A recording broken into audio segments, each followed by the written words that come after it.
The deepest, darkest parts of Lake Superior are known for their chilling beauty, but for a group of Michigan police officers, they became the backdrop for an encounter straight out of a nightmare.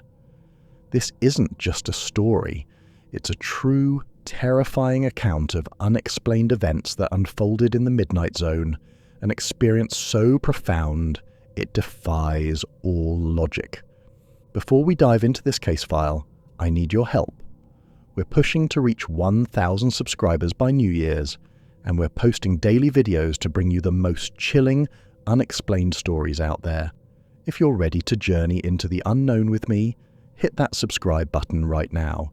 Trust me, you won't want to miss what's coming. Lake Superior.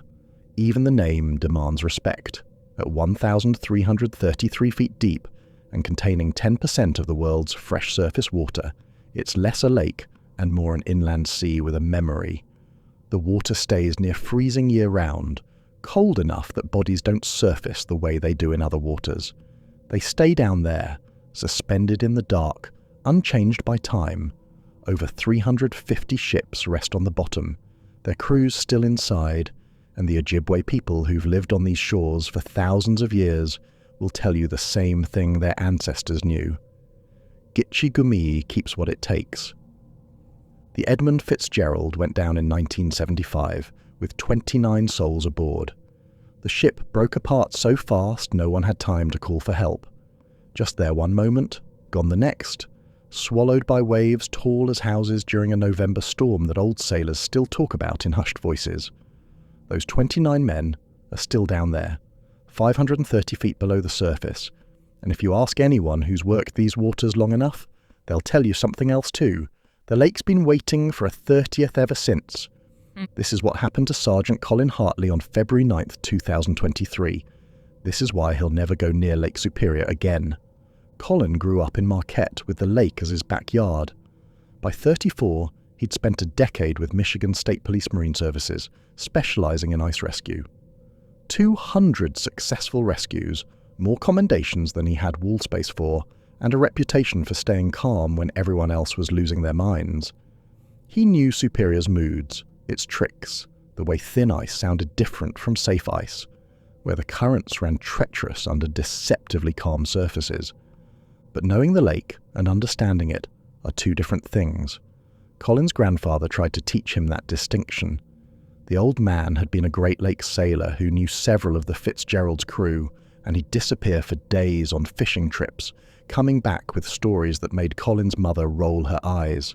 Stories about ships that appeared on calm days then vanished when you got close. Voices calling from the water when no one was there, shadows moving under the ice in winter, too large and too purposeful to be fish. Superior doesn't give up her dead because she's not done with them yet, his grandfather would say, usually after his third beer, his eyes distant like he was seeing something beyond the walls of their kitchen. Colin thought it was just old sailor superstition, the kind of tale that gets passed down and embellished until it's more legend than truth. Then his grandfather went out fishing one October morning in 1991 and never came back. They found his boat 3 days later, engine still running, coffee still warm in the thermos. No signs of struggle, no indication of what happened, just an empty boat drifting on flat, calm water under clear skies. The official report said he must have fallen overboard, hit his head maybe, drowned before he could call for help. But Colin's mother never believed it. She'd leave his grandfather's fishing jacket hanging by the door for years, like she expected him to walk back through it someday, shaking water from his hair and laughing about the scare he'd given everyone. Colin joined the Marine Services Division partially because of that. Some part of him thought if he learned the lake well enough, mastered it completely, he'd understand what had taken his grandfather. He'd know the truth. But the lake doesn't give up its secrets to those who think they can master it. It only reveals itself to those it decides to keep. The call came in at 11:41 on a Thursday night. Dispatch reported 2 suspects fleeing a robbery in Paradise, heading toward Whitefish Bay on stolen snowmobiles. Colin and Officer Rachel Ortega caught the case. Rachel was 26, sharp as a tack, with 3 years on the force and an unshakable calm that made her perfect for marine work. She'd transferred from downstate Detroit specifically because she wanted to work the lake, drawn to it in a way she couldn't quite articulate. "Something about the water," she told Colin once. "Makes me feel like I'm supposed to be here, you know?" Colin knew. Everyone who worked Superior long enough felt it. The pull. The sense that the lake was aware of you, watching, waiting to see what kind of person you were. Whether you'd respect it or challenge it. Whether you'd last. The temperature that night sat at -22, with wind chill pushing it to -45. The kind of cold that turns your breath to ice crystals before it leaves your lungs, that makes your eyes water and the tears freeze on your cheeks. But the ice was solid, dispatch confirmed, 18 to 24 inches thick. Safe enough for vehicles, more than safe enough for snowmobiles. They reached the bay access at 11:49. The moon hung huge and low over the frozen expanse, turning everything silver blue and strange. Colin could see the tracks immediately, 2 sets cutting straight out across the ice toward the deep water sections, toward areas the locals called the breathing holes, where upwelling currents kept the ice thinner, where you could sometimes hear the lake moving underneath, breathing in and out like a sleeping giant. Rachel stood at the shoreline, looking out at the frozen expanse. My training officer used to say the old-timers had a rule. No pursuits after midnight. He never explained why, just said it wasn't worth what you might find out there. Colin had heard variations of that warning his entire career. Every veteran officer seemed to have their own version, their own line they wouldn't cross. But Colin had been out here hundreds of times at night. He'd run pursuits, conducted rescues, spent hours on the ice in conditions far worse than this. The ice was solid. The suspects were getting away. They had a job to do. "Ice is good," Colin said, checking his gear one final time. "We'll be fine." They mounted their snowmobiles and accelerated onto the lake. The machines roared in the stillness, headlights cutting through darkness so complete it seemed solid. The suspects were maybe half a mile ahead, visible only as distant red taillights that appeared and disappeared as they crested the subtle rises in the ice field. Colin radioed their position. "Dispatch, Hartley, 3 miles northeast of Whitefish Point, pursuing 2 suspects on snowmobiles. Ice is stable. We're in pursuit." The dispatcher's voice crackled back, professional but concerned. "Copy that. Be careful out there, Hartley. It's a cold one tonight." They pushed the machines faster, closing the distance. The moon painted everything in stark contrast, making the ice look like another planet, lifeless and alien. The suspects were a quarter-mile ahead now, close enough that Colin could make out details. 2 riders, both in dark winter gear, hunched over their handlebars. But something was off. In cold this extreme, the snowmobile exhausts should have been billowing thick white vapor. Colin could see his own breath, could see the fog from his machine's engine. But the suspects' snowmobiles were running clean, no visible exhaust at all, like they were running on something other than gasoline. Colin glanced at his watch. 11:58. 2 minutes to midnight. He looked back up just as the suspects veered sharply left, heading directly toward a section Colin knew was questionable. Too close to a breathing hole, where the ice could be half the thickness of the surrounding area. He grabbed his loudspeaker. "You're heading into unsafe ice. Change course now." His voice echoed across the frozen lake, bouncing back from some distant shore. But the suspects didn't adjust. They maintained their heading, racing toward danger like they couldn't hear him or didn't care. Rachel's radio cut to static, a burst of white noise so loud she jerked her head away from it. Collins did the same a heartbeat later. He fumbled with the controls, trying to clear the interference when he noticed his watch. 11:59 and 58 seconds. 59 seconds. Midnight. The suspect's snowmobiles stopped. Not gradually, not like they'd hit a kill switch or run out of gas. They simply ceased all forward motion between 1 second and the next, from 40 miles per hour to absolute stillness without any deceleration. The engines were still running, Colin could hear them, but the sound had changed. Deeper now, resonant, like the hum was coming from beneath the ice instead of from the machines themselves. Colin and Rachel slowed, stopped about 100 yards back. The silence that fell was wrong. Living silence, if that made sense. Not the absence of sound, but the presence of something that was choosing to be quiet. The wind had vanished. The ice wasn't making its usual settling creaks and groans. Even their own engines seemed muffled, distant, like they were hearing them from underwater. "Colin," Rachel's voice was barely a whisper. "What's happening?" He didn't have an answer. Couldn't have one. He dismounted slowly, his boots touching ice that felt solid enough, but somehow different, like it was deciding whether to hold him. His flashlight beam cut through the darkness, illuminating the suspects still sitting motionless on their snowmobiles 50 yards ahead. "Police! Show me your hands!" Nothing. No movement at all. Colin started forward on foot, Rachel beside him, both of them moving with the caution they'd use approaching an active crime scene. 30 yards. 25. Close enough now that Colin could see details. The suspects weren't moving. Not fidgeting, not breathing visibly, not reacting to the flashlights or the shouted commands. They sat perfectly still, and as Colin got closer, he realized why. They were sinking, not through broken ice. The ice wasn't cracking or fracturing. The snowmobiles were sinking into solid ice, the frozen surface accepting them the way water would, pulling them down while remaining hard as concrete under Colin's feet. He could see it happening in real time, the machines disappearing inch by inch, and the riders weren't struggling, weren't trying to jump free. They were already gone. Not dead, but not alive either. Something in between. "Back up," Colin said. "Rachel, back up now." But Rachel was staring down at the ice beneath their feet. "Colin, look down." He did. The ice was transforming, becoming transparent as glass. Below them, the water should have been black, should have been empty darkness extending down hundreds of feet. Instead, it was glowing. A faint, bioluminescent blue-green light pulsing up from the depths like something breathing, like a heartbeat made visible. Colin had lived on this lake his entire life. He'd dived in it, swam in it, pulled drowning victims from it.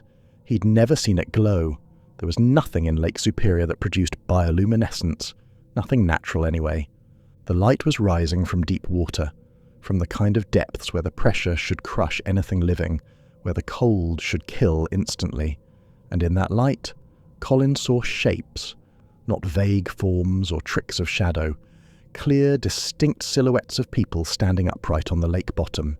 Dozens of them, maybe hundreds, all facing upward, all looking at Colin and Rachel through hundreds of feet of water and solid ice. "That's a ship." Rachel's voice was steady, the forced calm of someone refusing to panic. "Down there, that's a ship." She was right. Among the standing figures illuminated by that impossible glow was the unmistakable shape of a large vessel. A freighter, Colin realized. Sitting upright on the bottom as if it had been carefully placed there, as if it had sailed down to rest rather than sinking in catastrophe. They were nowhere near any charted wreck sites. Colin had memorized them all during training. There shouldn't be a ship here, but there it was. And its lights were on. Windows glowing with that same sickly blue-green radiance, portholes shining like eyes watching the surface. The Edmund Fitzgerald had gone down in November 1975 with all lights blazing, the crew never knowing they were about to die, probably still doing their jobs when the ship broke apart under them. Colin had seen photographs of the wreck taken by submersibles. Dark, dead, corroded by decades underwater. This ship's lights were on.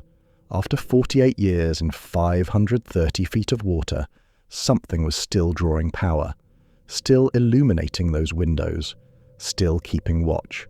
Around the ship, 29 figures stood in perfect formation like sailors at attention. They wore life jackets, their arms at their sides, faces turned upward, toward Colin, toward Rachel, toward the world they'd left behind.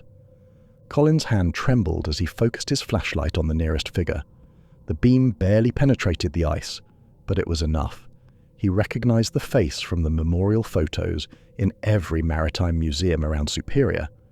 Captain Ernest McSorley, who'd commanded the Edmund Fitzgerald, who told the Arthur M. Anderson, "We are holding our own," minutes before his ship vanished from radar, breaking apart so fast no mayday was ever sent. His eyes were open. His lips were moving, forming words Colin couldn't hear but somehow understood. "You shouldn't be here. Not yet. It's not your time." The two suspects had sunk completely through now, but they weren't drowning.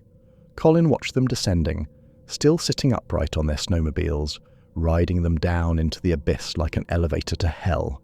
Their mouths were open, screaming, but no sound reached the surface. The water around them was that impossible clear, letting Colin see every detail as they dropped past 50 feet, 100 feet, 150 feet. They were still alive down there, still conscious, still aware of what was happening as they sank toward the glowing ship and its waiting crew. A sound filled the air, not external, internal, resonating inside Colin's skull, vibrating through his bones, setting his teeth on edge. A deep, organic tone like a foghorn but alive, aware, purposeful. The same frequency as a ship's fog signal. The Edmund Fitzgerald's fog signal, the last sound it made before it died. Rachel dropped to her knees, hands pressed to her ears even though it wouldn't help. The sound wasn't coming through her ears. It was already inside, had always been inside, waiting for the right moment to wake up and make itself known. Blood dripped from Colin's nose, warm against his frozen face. He touched his upper lip, his glove coming away red and steaming in the frigid air. More figures were emerging from inside the ship below. Sailors in old-fashioned uniforms, brass buttons catching that eerie light. A woman in a long dress, her hair floating around her face. Children holding hands, their faces peaceful like they were sleeping. Colin recognized more crews from his research. The Daniel J. Morrell, the Carl D. Bradley, the Kamloops. Decades of drowning victims, centuries of lost souls all gathering on the lake bottom in orderly rows, all looking up. Then Colin saw him, standing slightly apart from the others, wearing a jacket Colin knew better than his own face.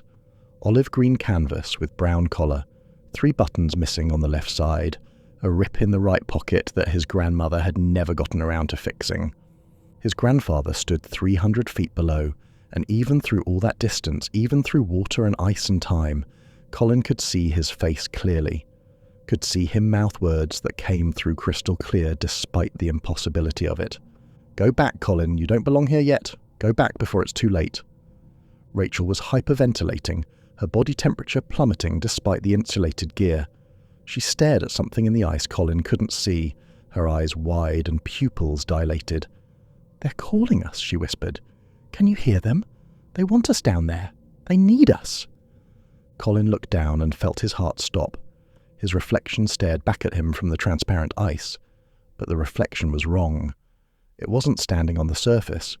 It was 300 feet down with the others, standing in formation with the crew of the Edmund Fitzgerald, wearing a life jacket Colin didn't own, smiling up at him with an expression of perfect contentment.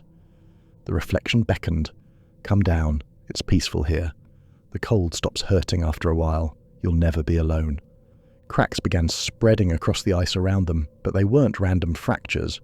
They were forming letters, words being written from below by something with purpose and intelligence.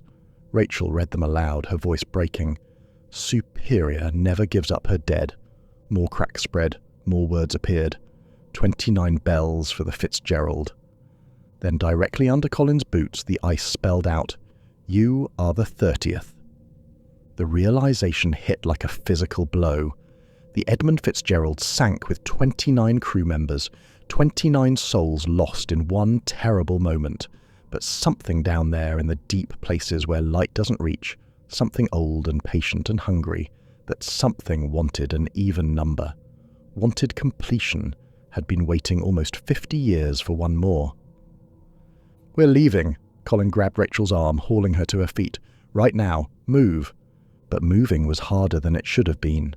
The ice under their feet had changed texture, becoming soft and yielding like foam, like it was deciding whether to stay solid or not. Each step felt uncertain, like walking on a surface that might betray them at any moment. The physics were wrong. Ice didn't behave this way, but this wasn't about physics anymore. This was about something older, something that existed before humans understood temperature and pressure and molecular structure. Rachel resisted, looking back at the glowing depths with longing. "It's warmer down there. I can feel it. We're so cold up here, Colin.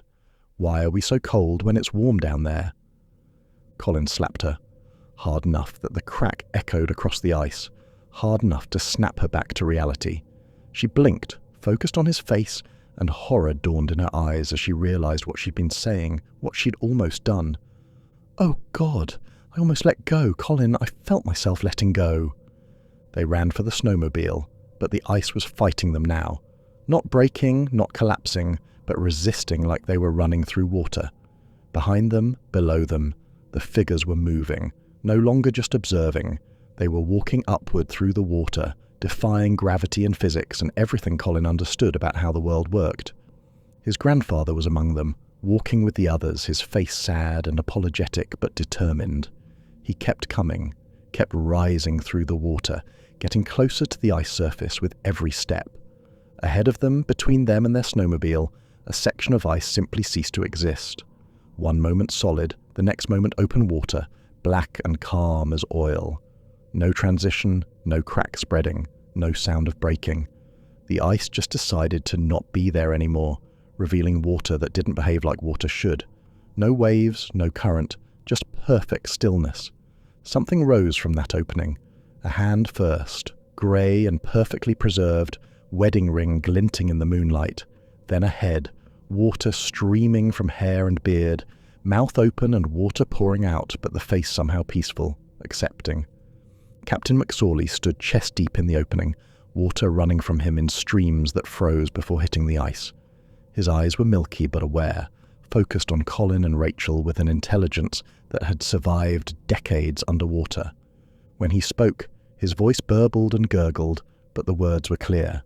"The lake provides, the lake protects, the lake preserves. We've been waiting so long. Won't you join us? Won't you complete us?" Rachel didn't hesitate. She gunned her snowmobile forward, heading directly toward the opening. Colin screamed, certain she was about to drive them both into that impossible water. But at the last second, she twisted the handlebars hard and jumped, rolling across the ice as the snowmobile launched over the gap. The machine hit the water and Captain McSorley sank immediately, pulled down by the weight of the snowmobile, following it into the depths without resistance. The opening sealed behind them, ice reforming instantaneously, knitting back together as if it had never been disturbed. Rachel was already on her feet, sprinting for their remaining snowmobile. "Get on, he'll follow the machine. The lake takes what you give it. My training officer told me once," said his grandfather told him. "Give the lake something to chase and it buys you time." Colin didn't question. They mounted together, and he opened the throttle completely, the engine screaming as they raced for shore. Behind them, the ice was becoming transparent in a spreading circle, revealing everything beneath. Not just the Fitzgerald crew anymore. Every victim, every drowning, every disappearance in Lake Superior's long and bloody history. Hundreds of preserved bodies walking upward through the water, all of them reaching for the surface, all of them wanting out. The bioluminescent glow spread like infection, turning the entire ice field into a window to the depths, and the depths were full of the hungry dead. His grandfather's voice filled Colin's head, not hostile, but urgent. "Go now, boy. I'm holding them back, but I can't for long. Go and don't look back, and don't ever come here again. Do you hear me? Never again." Colin risked one glance over his shoulder. Through the transparent ice he could see his grandfather standing alone between them and the advancing horde. Arms spread wide, blocking the path, holding back hundreds of souls who wanted to reach the surface, who wanted to add to their numbers. His grandfather's final gift, his final act of protection. The reason he'd been kept down there all these years, waiting for this moment, waiting to save his grandson one last time. The ice behind them was cracking now, real fractures splitting the surface, water fountaining up in black geysers that froze as they fell. But nothing pursued. His grandfather held the line, and the lake respected that, or feared it, or simply acknowledged the debt. They hit the shoreline at 12:29 a.m. exactly, 29 minutes past midnight. The instant their snowmobile's skis touched solid ground, sound returned. Wind howling, waves crashing, the normal cacophony of a winter night on Superior's shore. Colin looked back at the lake and saw only normal ice, solid and dark, and giving no indication that anything unusual had happened.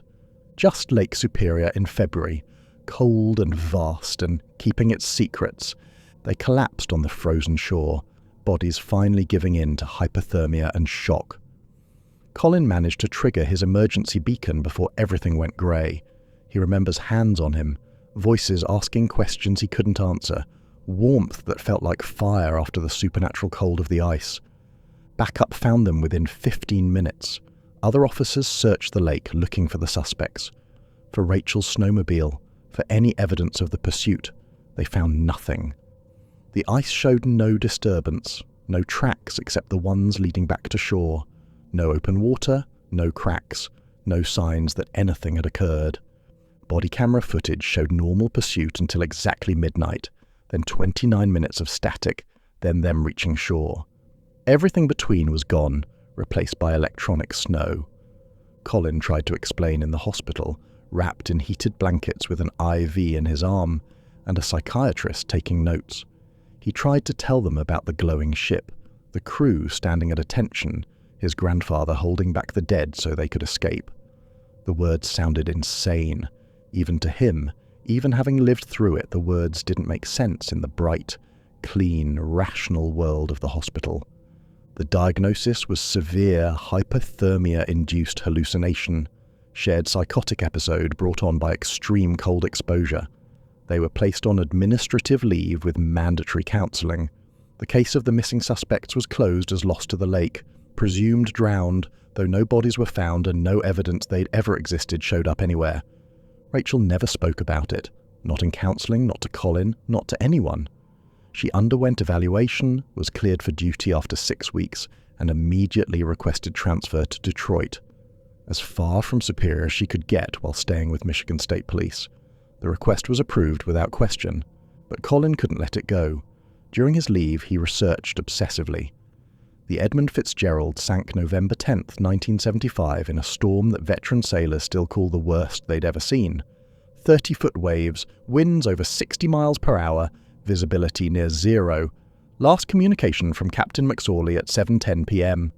"We are holding our own." Then nothing. No mayday, no distress call, no warning. The ship simply vanished from radar, breaking apart so fast the crew probably never knew what was happening. Found days later in 2 pieces, 530 feet down, too deep and dangerous for body recovery. The families asked it be left as a gravesite. 29 men still down there, preserved in water so cold bacterial decomposition can't occur. Colin found other things too. 14 documented disappearances on Lake Superior, after midnight since 1975, all in February, all within 5 miles of Whitefish Bay, all on nights with a full moon, all between the 8th and 10th of the month. Witnesses reported lights under the ice in several cases, sounds like foghorns coming from below. No bodies ever recovered. He tracked down William Frost, a retired Coast Guard captain who'd been part of the Fitzgerald search and recovery in 1975. The old man lived in a nursing home in Sault Ste. Marie, 91 years old and mostly forgotten by everyone except Colin. When Colin explained why he'd come, Frost's eyes filled with tears. "I wondered if it would happen again," he said. "Wondered if the lake would show someone else. It's been waiting so long." "What did you see?" Colin asked. Frost's hands shook as he spoke. "We sent down submersibles with cameras to document the wreck. This was weeks after the sinking, after the storms had calmed. We got clear footage of the ship, both sections lying on the bottom, and we saw the crew, all 29 of them standing on what was left of the deck like they were waiting for orders. Moving, Colin, not floating, not drifting, moving with purpose, looking up at our cameras like they knew we were there." "What happened to the footage?" "Classified within hours. The submersible team was disbanded. We were all debriefed separately, told we'd experienced equipment malfunction, that what we saw was shadows and light distortion. But I know what I saw. Those men are down there, and they're not resting. They're waiting." "For what?" "Completion," Frost said. "The number's wrong. 29 is incomplete. The lake wants 30, and it's been waiting almost 50 years for the right one." Colin left with that knowledge burning in his mind, but 3 days later, everything got worse. Rachel disappeared. Her therapist said she'd been doing well, adjusting to Detroit, making friends, attending all her sessions. Then one morning she didn't show up for work. Her apartment was empty, her bed hadn't been slept in. Her car was found at Whitefish Point, parked at the exact spot where they'd started their pursuit. Footprints in the snow led from her car onto the ice, just one set, heading straight out toward deep water. They continued for half a mile before stopping abruptly in the middle of the frozen lake. No body, no disturbance in the ice, no evidence of what happened, just footprints that ended in the center of Lake Superior. The search lasted 3 days before being called off. Rachel Ortega was declared missing, presumed drowned. Her name joined the long list of people the lake had claimed. But Colin knew better. She hadn't drowned, she'd gone back. Whether by choice or compulsion, whether the lake had called her, or she'd answered voluntarily, she'd walked out onto the ice and become the 30th. The lake had its crew complete now. The Edmund Fitzgerald could rest with 30 souls instead of 29, and whatever purpose those souls served, whatever function they fulfilled in the dark and cold, it could continue. Colin almost broke completely. He'd escaped, but Rachel hadn't. Her sacrifice buying them time had only delayed the inevitable. The lake had wanted her all along, and it had simply waited until she lowered her guard. Or maybe it had never been about Colin at all. Maybe his grandfather died in 1991 specifically to be there on February 9th, 2023, to save Colin, while the lake took Rachel instead. The Michigan State Police implemented a new protocol quietly, without fanfare. A memo circulated through the Marine Services Division. No pursuits onto Lake Superior after 11:30 p.m. between February 8th and 10th. No reason given, just operational safety concerns and hazardous ice conditions. Officers who asked why were stonewalled, but the veterans understood. Some knowledge is too dangerous to share. Some truths break people who hear them. When Colin returned to duty, the commander handed him a new assignment without discussion. Land-based patrol in Lansing, 400 miles from Lake Superior. You've done enough ice time, Hartley. No arguments? Colin didn't argue. He packed his belongings and moved inland, taking a position as far from the lake as possible while staying in Michigan. He couldn't look at large bodies of water anymore without feeling it. That pull, that calling. The lake knew his name now. It had tasted him, had let him go, but the connection remained. His grandfather appears in his dreams regularly, always the same, standing at the bottom of Lake Superior surrounded by the crew of the Edmund Fitzgerald, all of them looking up through the water. His grandfather smiles sadly and shakes his head. Not yet, the gesture says. Not yet. But the not yet implies an eventual yes. The watch Colin wore that night stopped at exactly midnight and never worked again. No jeweler can fix it. The mechanism isn't broken, they say, it just won't move. Frozen at 12 a.m., February 10th, 2023. Colin keeps it in a drawer, but he can feel it even when he's not looking at it. Like a compass pointing north, pointing toward Superior, pointing toward his eventual fate. Every February 9th, Colin feels it. That pull toward the north, toward the lake, toward the crew of the Edmund Fitzgerald standing in formation 530 feet below the surface. Still waiting, still watching, still knowing his name. Lake Superior is the largest freshwater lake by surface area in the world. Its average depth is 483 feet, with the deepest point reaching 1,333 feet. Water temperature averages 40 degrees Fahrenheit year-round. Cold enough to preserve bodies indefinitely. Cold enough that time stops having meaning. The Ojibwe people call the lake Gitche-Gumee and speak of Mishipeshu, the great lynx that guards the water and demands respect from those who cross it. Those who disrespect the lake, who take it for granted, who think they can master it, are kept forever. Held in cold embrace until the end of time. The Edmund Fitzgerald's bell was recovered in 1995. It's displayed now in the Great Lakes Shipwreck Museum, polished and pristine. 29 bells were rung that day in honor of the 29 crew members. But locals say that on still February nights when the moon is full and the ice is thick, you can hear a 30th bell ringing from somewhere beneath the surface. A bell that was never rung during the ceremony. A bell for Rachel Ortega, the officer who completed the crew and let them rest. Or maybe not rest. Maybe just begin whatever purpose they serve down there in the dark. Colin Hartley is 37 now. He trains new officers in Lansing, teaches them proper procedure and safety protocols. When asked about his time in Marine Services, he changes the subject. His file lists his transfer reason as personal request.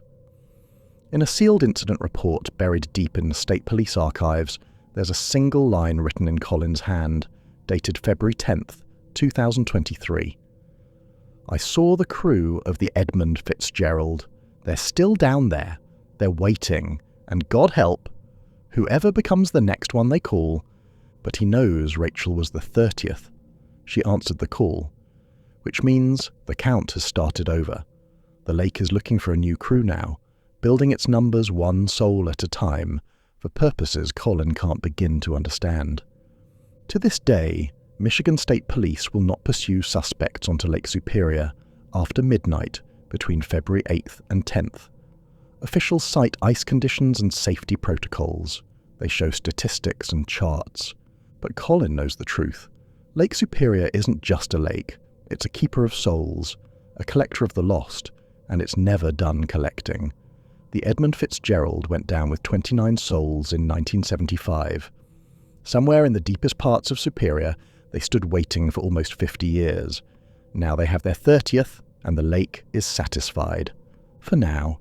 Colin still lives in Lansing, still trains officers, still has that stopped watch in his drawer, and every February 9th he feels that pull. His grandfather's voice in his dreams saying, "Not yet, not yet." But someday the lake will call, and Colin knows he'll answer. Everyone does eventually. The lake is patient, the lake is eternal, and the lake always collects what it's owed. If this case file left you unsettled, hit that like button and subscribe.